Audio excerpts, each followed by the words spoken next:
Good afternoon. And welcome to everyone who's joining us on the internet as well.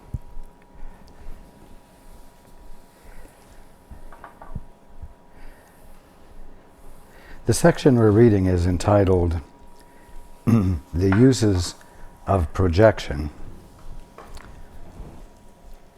And usually the word projection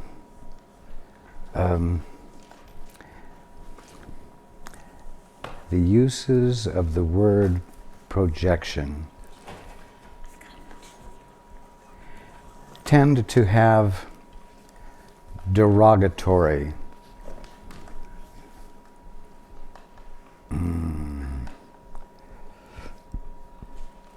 meanings. Well, he's projecting, meaning he's disowning a part of himself and inappropriately projecting it out there on his world or his brothers or his sisters, not seeing what he's doing.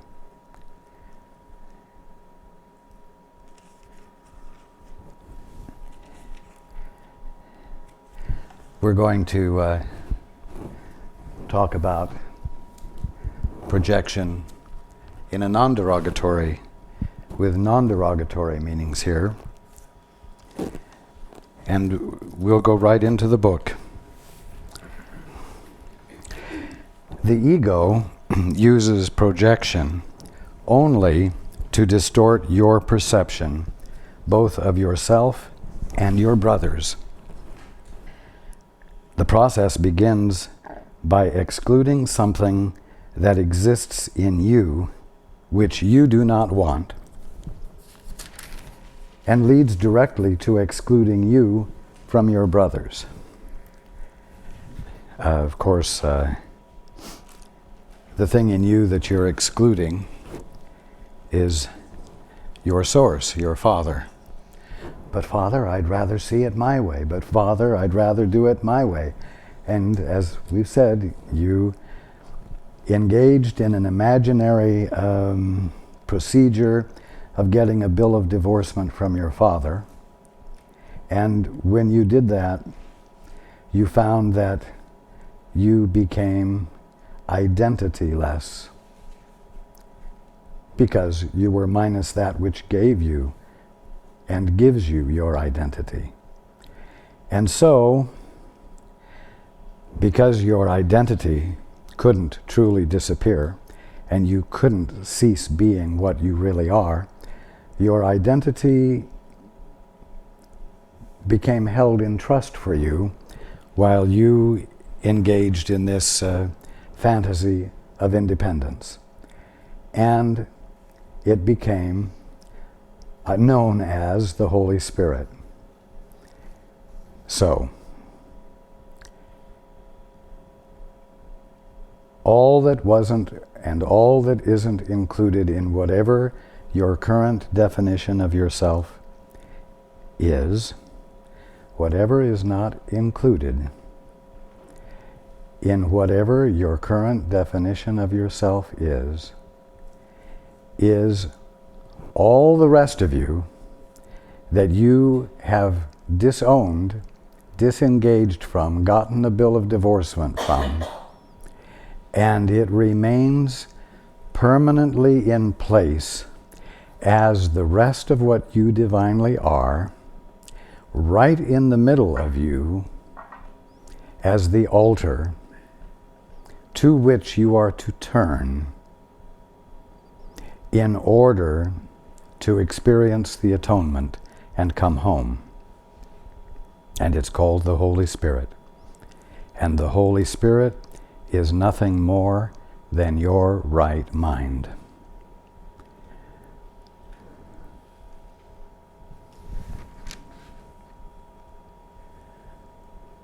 Now, the process begins by excluding something that exists in you which you do not want, and leads directly to excluding you from your brothers. Well, inevitably, in your divorcement from the Father, you find yourself alone. Your infinite all-inclusiveness has disappeared from your conscious experience of being, and you think that your aloneness is isolation, and that everything but the identity you are imaginatively giving to yourself is not you. Everything else is not you, including your brothers. And so inevitably, in your inability to recognize yourself in your brothers, and your brothers in yourself, you defend yourselves against them. And you all defend yourselves against each other.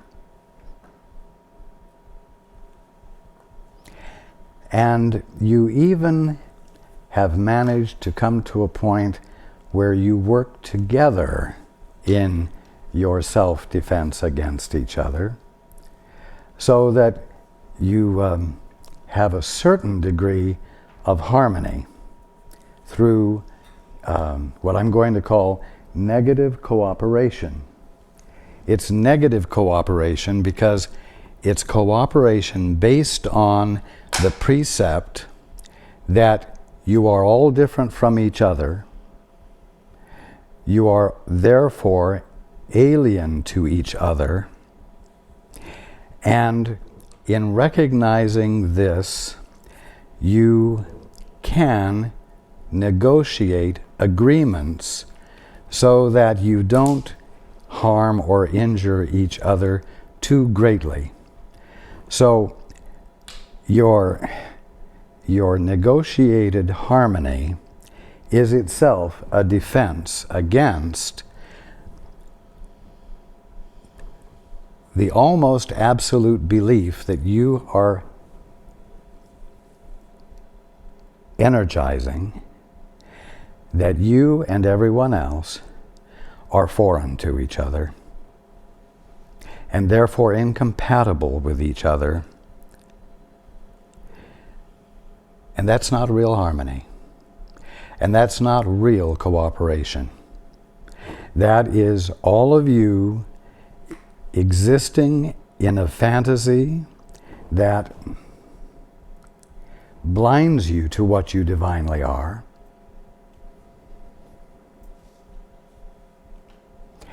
And therefore, it constitutes a false peace.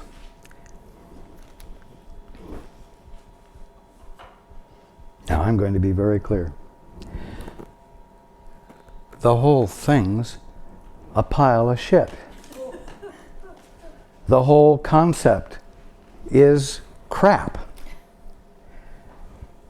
This whole way of existing is pure illusion, or I will say pure delusion. And none of it is going on at all. You don't deserve to live together in harmony as aliens who have refined themselves to the point of having developed a conscience and then a capacity to care, and who have refined yourselves to the point where you are living in elegant harmony with the purest of motives and the most excellent of attitudes. Because as long as you think that you are aliens who have succeeded in becoming true friends, you're still caught in the illusion. The fundamental basis of your behavior toward each other is based upon a lie. Now, you deserve to experience harmony because that's the only thing that's really going on. At this very moment, that's the only thing that's going on, and what keeps you from experiencing it is your mutually agreed upon definition that you're just humans, that you're just a hunk of matter walking around with a sentient brain, that makes everything move. And your nature is basically human, which, when it's used in that sense, means basically animal. And that therefore, at the bottom line, your basic motivation is survival, and survival of the fittest. And therefore, it postulates the excellence of the fittest and the non-excellence of the non-fit. So now we've got the non-fit, the non-fits, who have to march on Washington and fight for their rights, their equal rights, until finally everyone develops enough of a social conscience that they stop isolating the non-fits and say, we embrace you, we will treat you as equals, blah, blah, blah. And now you have a better level of harmony, but it's still crap.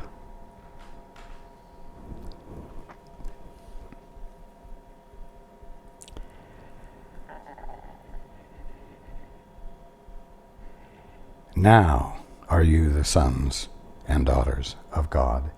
Now are you the sons and daughters of God, not will be. Now are you the ultimate. Now is each one of you the Christ, the direct, in this moment, expression of God. The expression, brand new in this moment, of God embodying himself infinitely. And there's not a bit of humanness to you in the sense of animalness, in the sense of physicalness. Everything about you is pure spirit.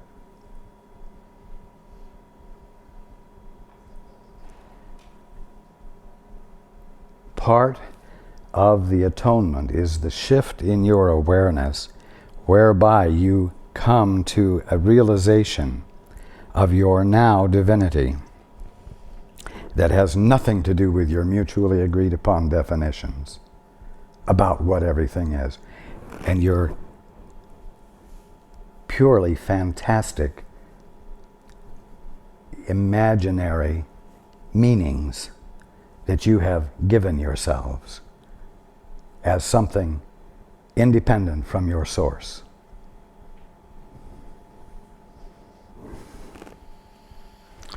Now, you've got to be careful, you've got to be alert, because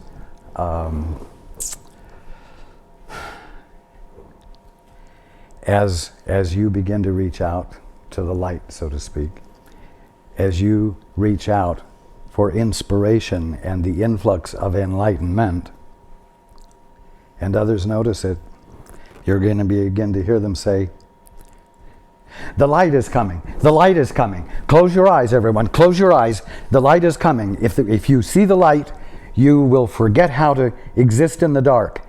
You will lose this rich heritage we have established between ourselves of how to get along together in the dark.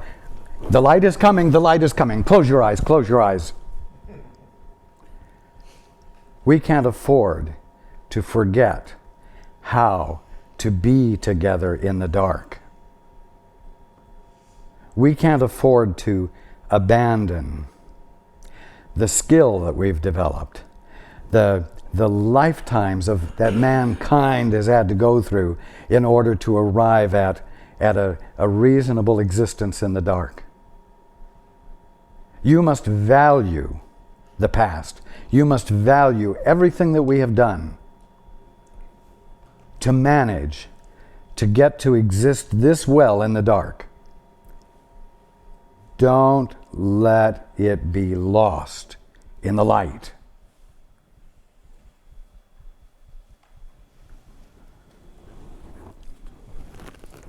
Now, not only will you find others responding to the coming of the light that they see in you that way, your very own ego conditionings will arise in you and say, stop this. Stop reaching for the light. You can't afford to forget who you are in the dark. You can't afford to forget who you have come to know yourself to be in the dark. You've worked very hard for the clarity you have about yourself as a dark being.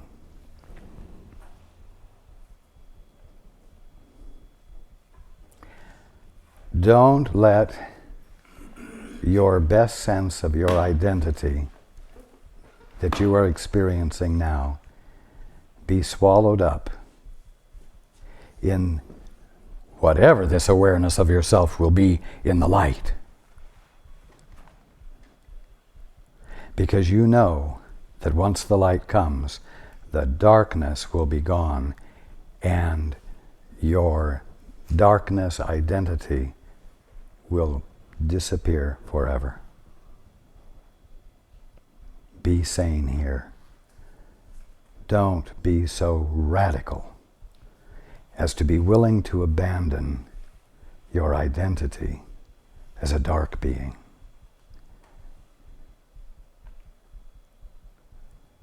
That's irrational and insane.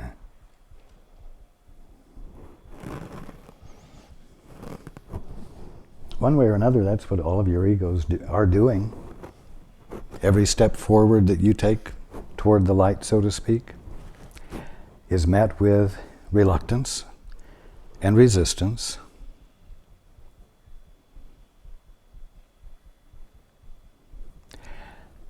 But I will give you a helpful hint. Pay attention to the deep feel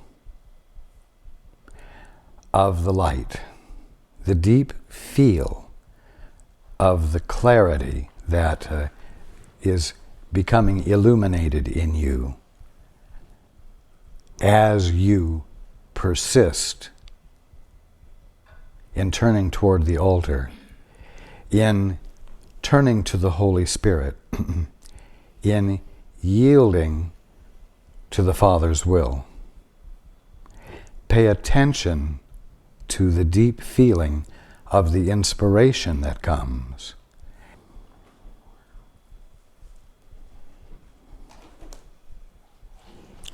Pay attention to the feel of the deep illumination, the inspiration, because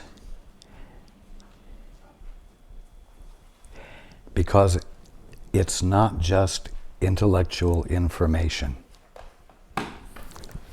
It's as though sensation is returning at the deepest levels to the Christ that you are and registering with you.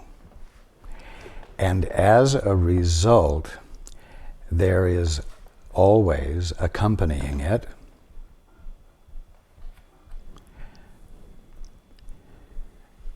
an assurance, a steadfastness, a stability, a groundedness in more universal terms that you begin to feel associated with you. And this is something which has never come from the definitions and meanings you have independently applied to yourselves.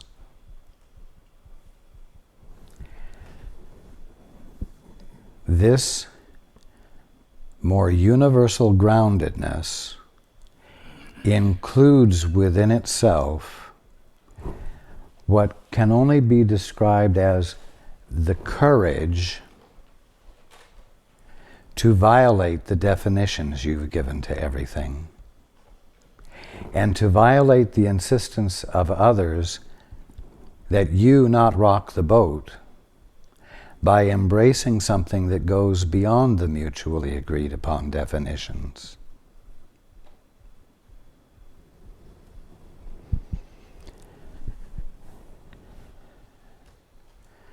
The returning of sanity is recognizably good.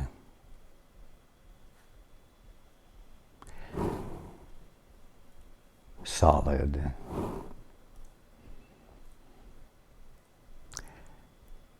Stable.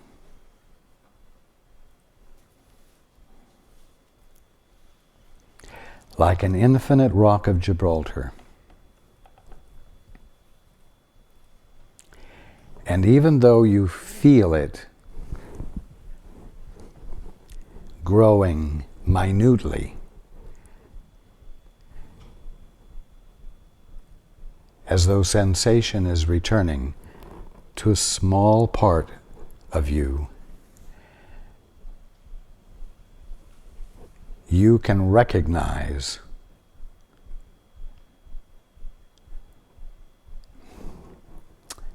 its godness, its divinity, its reality with a capital R.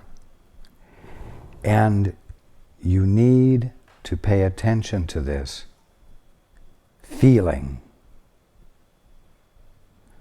so that as the egos of others and your very own ego conditioning tells you, close your eyes, the light's coming, close your eyes, you may say, with courage that's coming from a more universal place, no, I am going to continue to keep my eyes open and invite the light.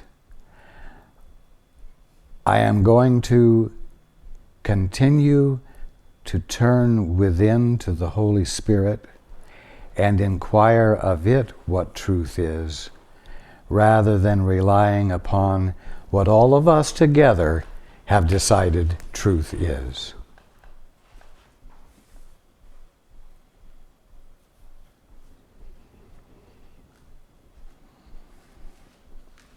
And when you tell me that if I do this, I am going to go crazy, or when you tell me that if I persist in this, you are going to get very angry and you will give me hell for it,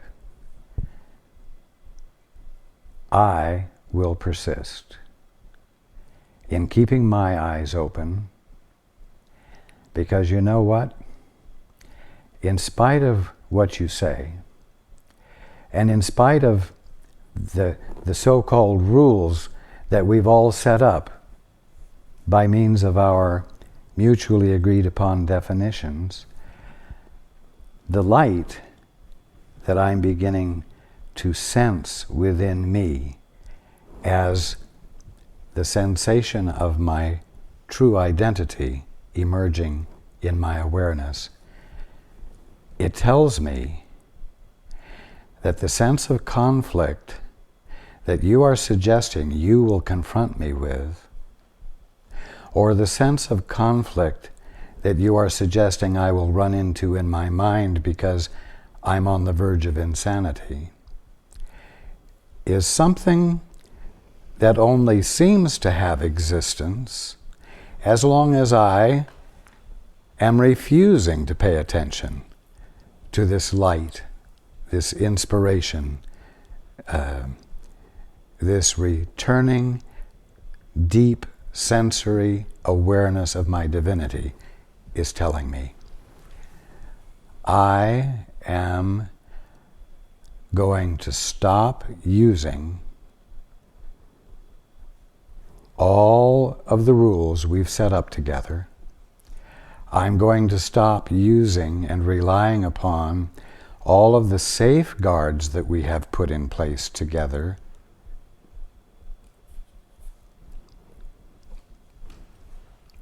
to save us in the face of a fundamentally hostile existence. And I'm going to risk the chance that when I don't respond the way we've all agreed we ought to respond, I'm going to risk the chance that that will result in the problems we've all been seeing together dissolving because they weren't real in the first place. Because that's the promise I am feeling in the increasing sensory awareness that I'm having of my divinity as a result of my turning to the Holy Spirit, turning to the altar within, to the light within.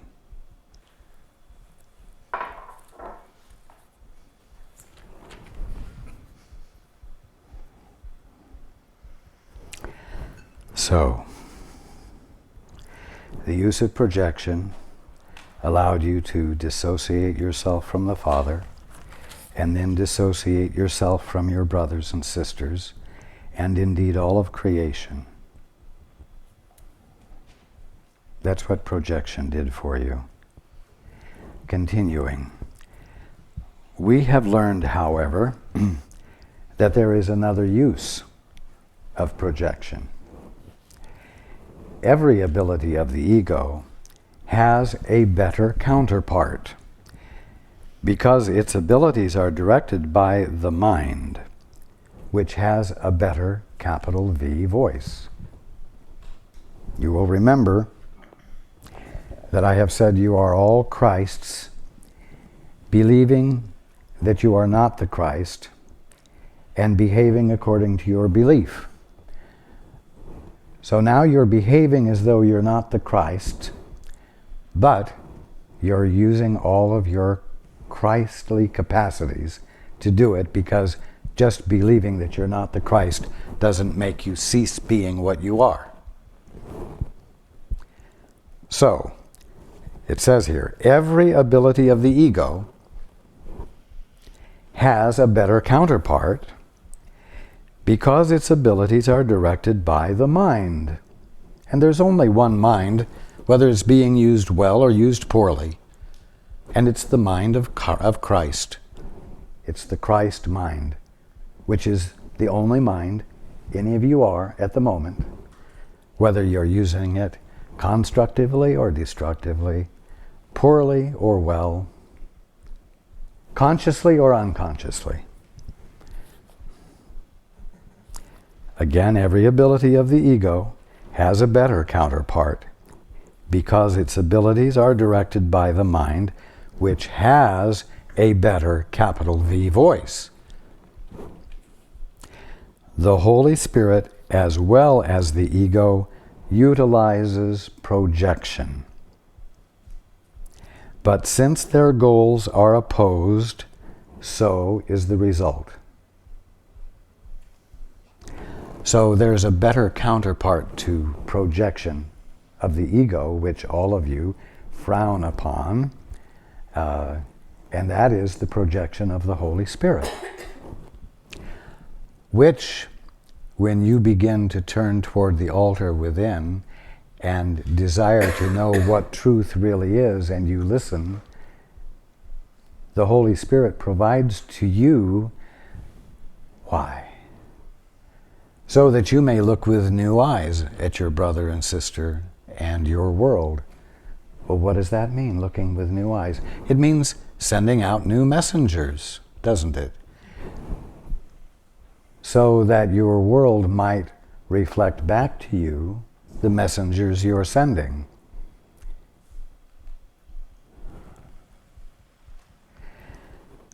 Continuing, the Holy Spirit begins by perceiving you as perfect.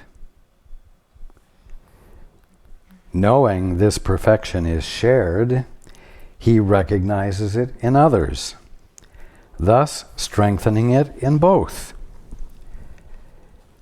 Instead of anger, this arouses love for both, because it establishes inclusion. Perceiving equality, the Holy Spirit perceives equal needs.